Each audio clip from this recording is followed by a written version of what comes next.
네, 오늘도 우리 옆에 분과 인사 나누고 시작하실까요? 복음이면 가능합니다. 복음이면 가능합니다. 반갑습니다.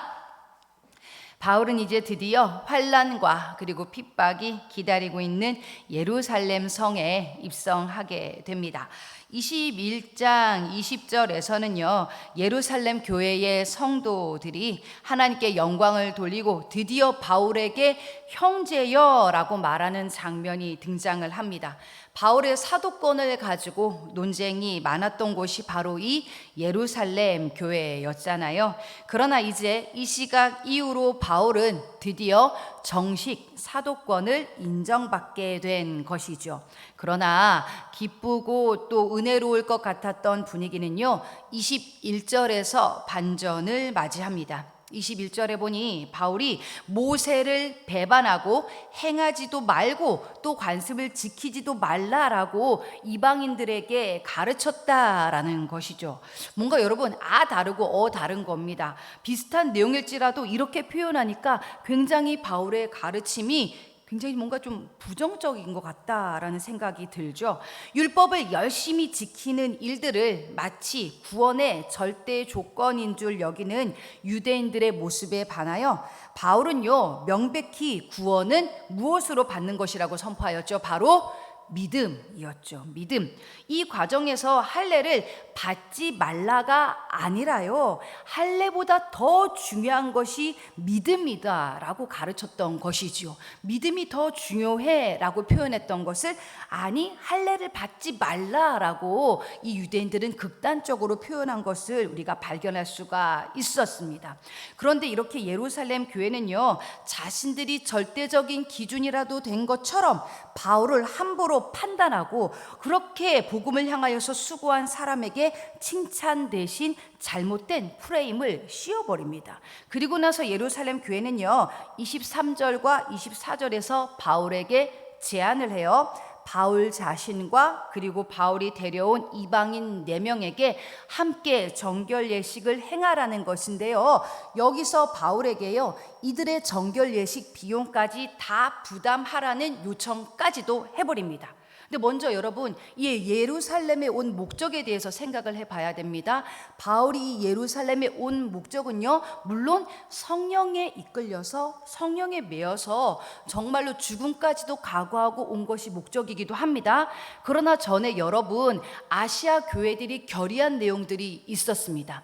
예루살렘에 지금 굉장히 엄청난 기근과 그리고 뭔가 극심한 어려움이 있었기 때문에, 경제적인 어려움들이 있었기 때문에 아시아 교회들에서 여러분 뭘 했습니까? 연보를 했단 말이죠. 열심히 이렇게 헌금을 모아서 예루살렘 교회를 도와줍시다. 그래서 그 모아진 헌금을 전달하는 역할을 이 사도 바울이 했던 겁니다. 지금 도와주러 온 사람한테 뭐까지 하라는 거예요?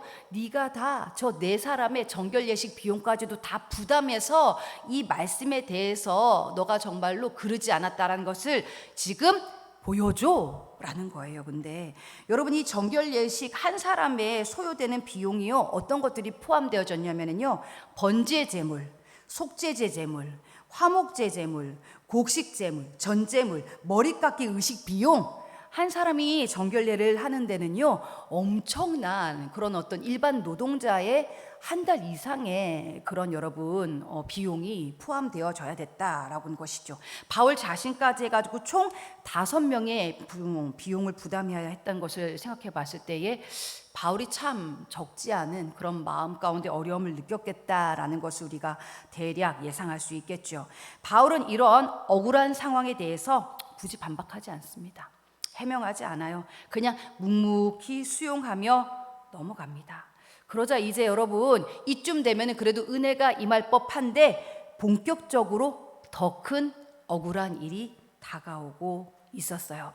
27절에 보니까 아시아에서부터 그 바울을 쫓아왔던 유대인들이요, 웬일입니까? 지금 성전에 서 있는 바울을 보고 그 분한 마음을 감출 수가 없었던 겁니다. 뭐야? 바울이 지금 여기까지 와? 자기가 지금 여기까지 왔다라는 거야? 그 유대인들이요, 사람들을 인해 선동하기에 이르러요, 그들은 진상을 알아볼 생각조차도 하지 않습니다. 바울이 이방인들을 데리고 지금 성전 안뜰까지 왔다고 모함을 해버리는데요. 여러분, 당시에 이방인들은 성전 안뜰까지는 들어가서는 안 된다라고 율법에 기록되어져 있었죠. 그런데 진짜로 바울이 데리고 온 이방인들이 성전 안뜰까지 들어갔을까요? 아니다라는 것입니다. 바울은 이방인들을 데리고 그냥 거리를 다녔을 뿐인데, 거리를 다니는 그 모습만을 보고 안뜰까지 들어갔을 것이라고 추측을 넘어 확신까지 하면서 함부로 바울을 판단하고 모함하는 장면이 오늘 등장하고 있죠. 그 말만 믿고 진상에 대해서 알아보지도 않고 30절에 보니까 이제 온 성이 소동하여서 백성들이 우르르 몰려나와 바울을 낚아채서요, 성전 밖으로 끌고 가서 문을 쿵 하고 닫아버립니다. 이거 굉장히 뭔가 좀 기괴하지 않습니까? 뭔가 이렇게 선동되어져서 폭력적인 모습을 보여주는 이 종교인들의 모습이 보여지고 있는데요. 참고로요, 사도행전에서 이 성전이란 말은 여기서 마지막으로 언급됩니다. 더 이상 성전이란 표현이 나오지가 않아요. 그 성전이 뭘 했대요? 문을 닫아버렸다. 성경을 읽으면서도요, 이건 좀 억울하다라는 마음이 듭니다. 죽을 각오로 하나님을 위해 여태 살았던 사람에게 이렇게까지 하나님께서는 하셨어야만 했나? 그런데 여러분, 이렇게까지 하셨어야만 했더라고요. 바울을 최종 목적지인 로마까지 이끌어 복음을 전하게 하려면 이 방법밖에는 없었더라고요. 아니 이게 무슨 소린가? 왜인지 한번 볼까요? 31절에 보면은요, 예루살렘이 요란하다는 소식을요, 이제 군대의 백부장도 아닌 천부장이 듣게 됩니다. 그는 급히 군인들과 백부장들을 거느리고 내려가 소란을 중지시키죠. 천부장이 백부장들을 데리고 움직였으면 최소 수백 명 이상이 움직였을 것으로 추정됩니다. 이 천부장의 등장으로요, 소란은 멈춰졌고 바울은 쇠사슬로 결박됩니다. 쇠사슬, 슬프게도 바울에게는 뭔가 단골 아이템이죠. 천부장이 연고를 묻자 사람들이 이곳 저곳에서 소리를 치는데 너무 시끄러워서 그 진상을 알 수 없었다라고 기록되어져 있어요. 그래서 35절에 보니 바울을 군대 진영 내로 데려가는데 무리가 자꾸 바울을 때리니까 바울이 군사들에게 번쩍 들려가는 장면이 나옵니다. 바울이 그렇게 들려가는 중에요, 군중들의 외치는 소리가 들리죠. 그런데 이 군중들의 외치는 소리가 여러분 낯설지가 않습니다. 그 예전에 얼마 전 예수 그리스도를 향해서 외쳤던 군중들의 소리와 똑같았어요. 없이 하소서, 없이 하소서. 즉 뭡니까? 죽어라, 죽어버려라 라는 소리예요. 주를 위해서 온 삶을 다 바쳤는데 못 자고 못 먹고 그리 헌신하며 달려온 믿음의 여정이었는데 날 향한 사람들의 목소리는 수고했다, 너 참 수고했다, 고맙다 보다는 뭐예요? 죽어라, 너 죽어버려라, 너 틀렸다. 와, 얼마나 참 괴로웠을까요?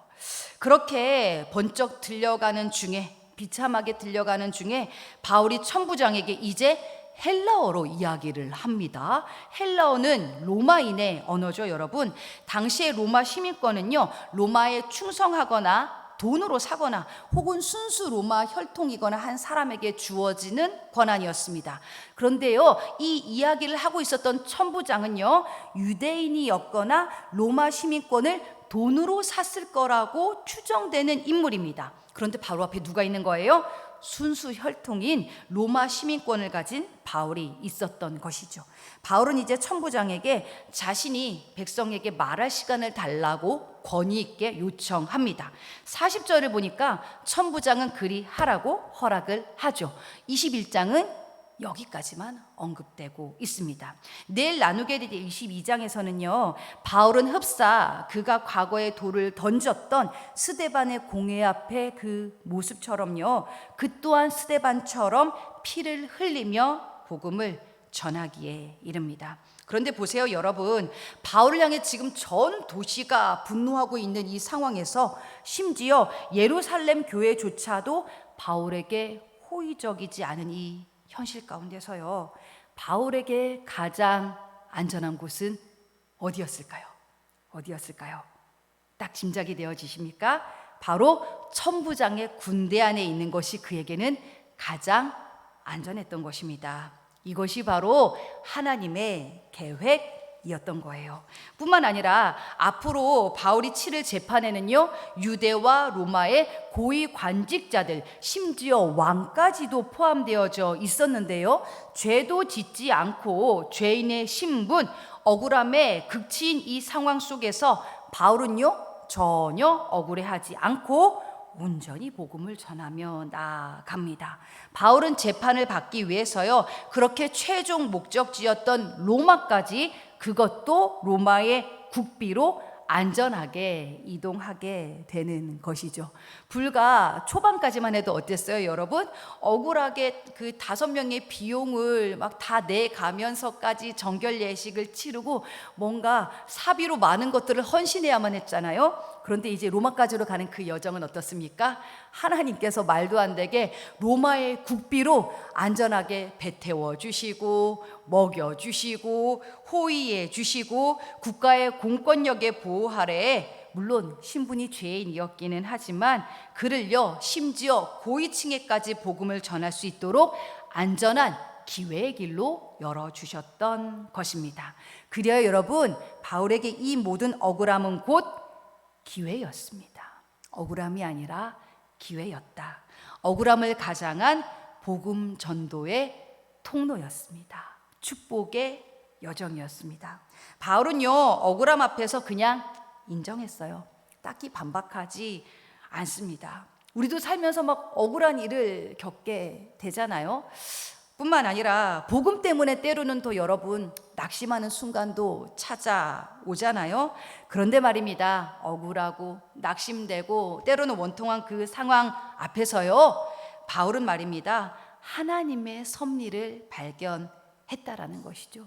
그 억울함이 아니었다면, 그 원통함이 아니었다면 여러분, 그 모든 기회는 열리지 않았을 거예요. 그가 생각하지도 못한 방법으로 하나님께서는 바울의 최종 목적지인 로마를 향한 길을 열어주고 계십니다. 우리도 살면서 이러한 억울한 상황을 종종 만날 때가 있는데요, 이 상황을 통해 하나님은 내게 뭘 말씀하고 계실까? 나에게 어떠한 기회를 주시려고 하나? 더욱더 하나님의 뜻을 구하며 나아간 우리가 되어지기를 원합니다.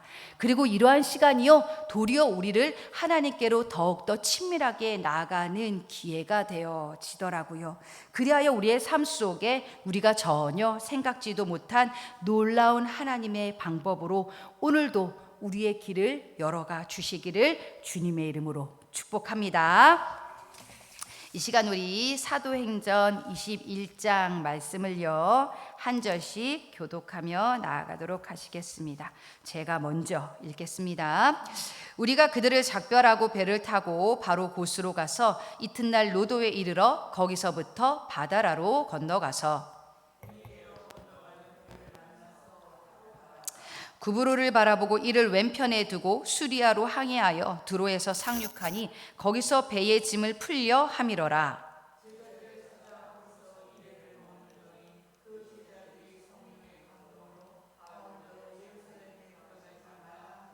이 여러 날을 지낸 후 우리가 떠나갈새 그들이 다 그 처자와 함께 성문 밖까지 전송하거늘 우리가 바닷가에서 무릎을 꿇어 기도하고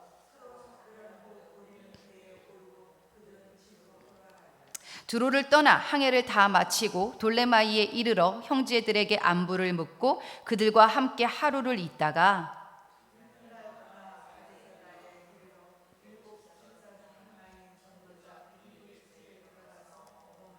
그에게 딸 넷이 있으니 처녀로 예언하는 자라.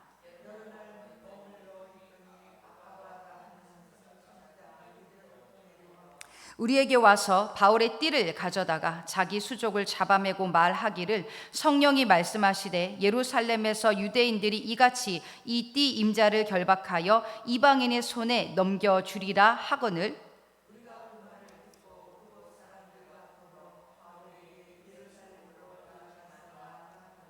바울이 대답하되 여러분이 어찌하여 울어 내 마음을 상하게 하느냐 나는 주 예수의 이름을 위하여 결박당할 뿐 아니라 예루살렘에서 죽을 것도 각오하였노라 하니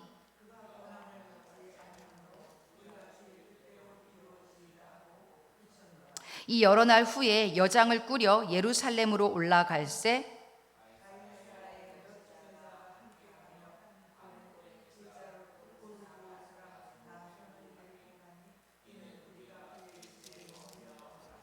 예루살렘에 이르니 형제들이 우리를 기꺼이 영접하거늘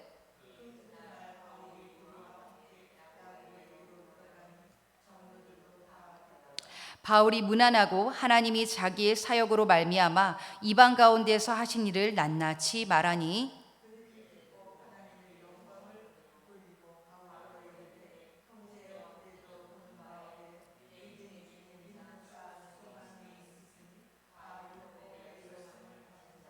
내가 이방에 있는 모든 유대인을 가르치되 모세를 배반하고 아들들에게 할례를 행하지 말고 또 관습을 지키지 말라 한 다음을 그들이 들었도다. 우리가 말하는 이대로 하라. 서원한 네 사람이 우리에게 있으니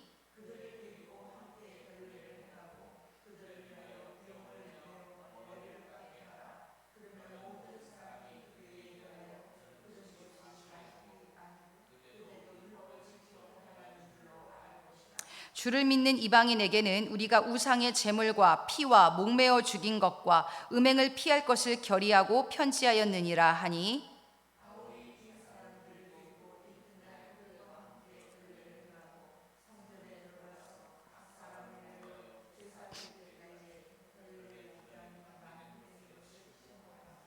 그 이래가 거의 참에 아시아로부터 온 유대인들이 성전에서 바울을 보고 모든 무리를 충동하여 그를 붙들고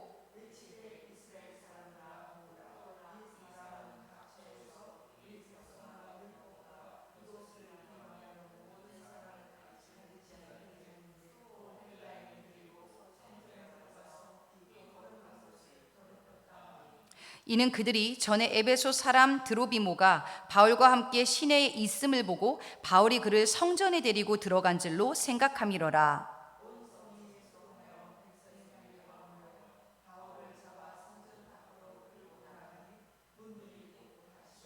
그들이 그를 죽이려 할 때에 온 예루살렘이 요란하다는 소문이 군대의 천부장에게 들리매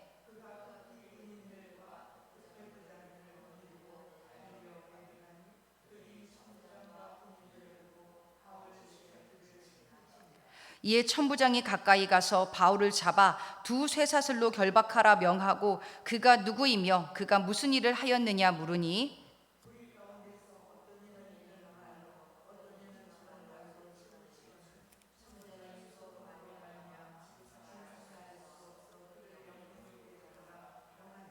바울이 층대에 이를 때에 무리의 폭행으로 말미암아 군사들에게 들려가니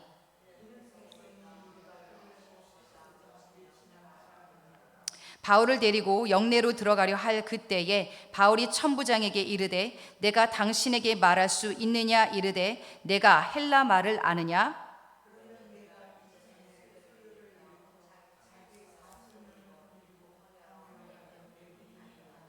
바울이 이르되 나는 유대인이라 소읍이 아닌 길리기아 다소시의 시민이니 청컨대 백성에게 말하기를 허락하라 하니 천부장이 허락하거늘 바울이 층대 위에 서서 백성에게 손짓하여 매우 조용히 한 후에 히브리 말로 말하니라. 아멘.